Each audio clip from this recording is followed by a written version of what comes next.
On Solomon out with a huge breaking story tonight. Solomon reporting the FBI kept a spreadsheet of the Steele dossier, as well as information showing the dossier to be full of, and mostly full of, false claims. 90% unverifiable, wrong. John explains now. John Solomon, let's see. The FBI, the DOJ were warned that Steele hated Trump, it's unverified, and also that Hillary paid for it. But they went ahead and used it for the FISA warrant. McCabe, no dossier, no warrant. Okay, that's right. Now we know the FBI knew it was false, all of it, most of it.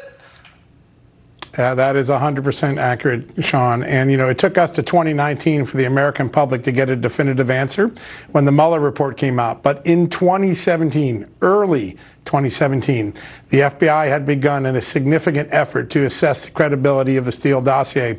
And here's what they found. They interviewed one of his primary sources, a Russian living in the West. And they came to the assessment after the interview, which I believe was in January, February of 17, that he was either intentionally misleading Steele or exaggerating in ways that caused Steele's report to be grossly inaccurate. They then took every statement, every factual statement in the Steele dossier memos, put them in a spreadsheet and analyzed them. And they came to conclude that the vast majority of them were either wrong, unverifiable despite all of the intelligence tools the FBI had, or things that an intern with a Google search could find on the internet. Not actionable intelligence, but Google garbage.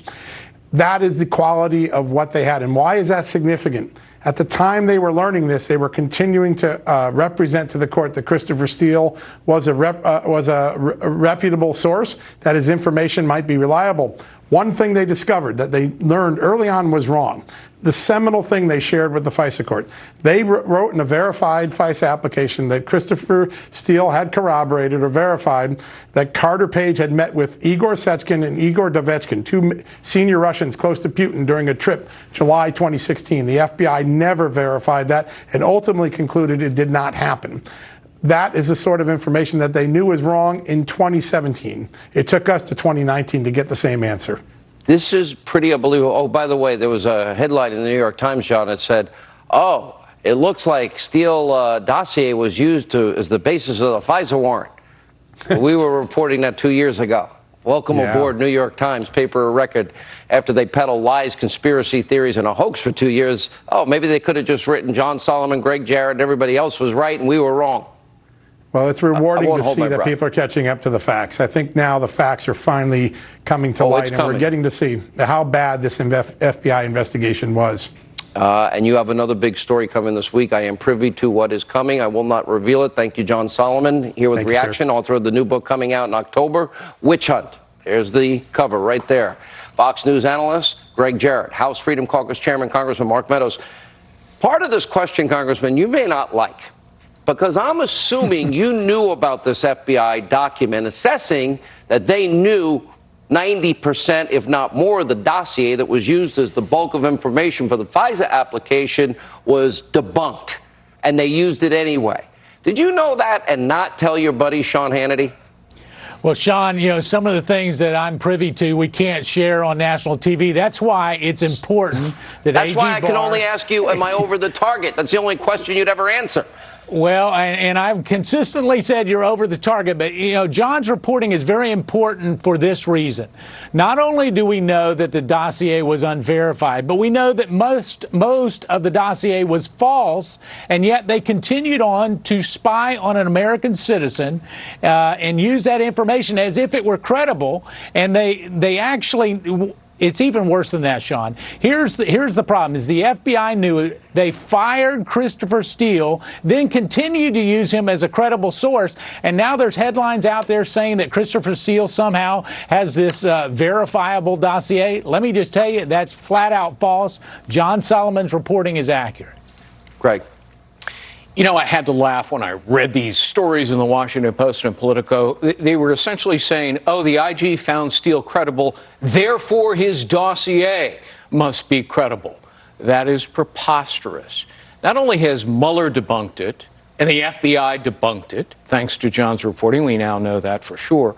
A year ago in my book, I went through every single allegations of collusion, and debunked it. It was classic, as I wrote, Russian disinformation. What they always do is the Russians will throw in one or two tidbits of truth, which they did. But they had nothing whatsoever to do with Trump-Russia collusion. If I may be so bold, Congressman, as to ask and maybe risk our friendship, because you're hiding all this great information from me. A friendship, no. No, I'm teasing about that part. But if you knew this, and if Andrew McCabe said, if there's no dossier, there's no FISA warrant, then that means that not only did Christopher Steele get paid by 4 separate entities, including, let's see, Hillary, the DNC, the FBI, and an oligarch for lies, but the lies everybody was warned about, they used them anyway. That sounds to me like premeditated fraud on a FISA court that happened 4 separate times over the course of a full year. Then what other information do you know that you can't share with us? Well, I can tell you, Sean, this is the FISA application. Devin Nunes, Jim Jordan, myself, John Ratcliffe, all of us have been saying for a long time that it was a fraud that was perpetrated on the American people, because they said this was all about Papadopoulos. It had nothing to do with Papadopoulos other than the fact that they opened the investigation originally for that. The whole thing was a lie from the get-go, and the people that did it knew it. They kept hoping they would find information, damning information on President Trump eventually, which would justify this whole witch hunt that Greg and others have been reporting on. And it's time that we actually tear it all back and let the American people see for themselves. Well, why do I think, Congressman, and I'll throw this to the lawyer here, Greg Dart, why do I think if little old Sean Hannity knew that what I was presenting to the court was an absolute lie, and now we know unverifiable, even the FBI knew, why do I think my ass would be in jail? It would be, and it was a fraud on the court. And the value of Steele's recent interview is he likely admitted that he warned the FBI they needed to vet this because it was raw intelligence based on limited intelligence and unverifiable. Those are Steele's own words. They tried to literally commit a coup on information they knew was a lie. Absolutely. They tried to undo an election. Well, how did they not go to jail if I would have gone to jail? Well, Andy McCabe and Peter Strzok knew better, and they need to be held accountable. The American people. What about James Comey? Certainly James Comey should have known about all of this, and I think in the days to come we'll find out what exactly he did know. He signed the first warrant. He was warned by Bruce Orr, Kathleen Kavlik. They all told him it's BS. He always claims amnesia and ignorance. I guarantee you he will say, well, yeah, I signed it, but I didn't really read it, and I was trusting other people. That's Comey's classic response. Thank you both. When we come back, Lawrence Jones hit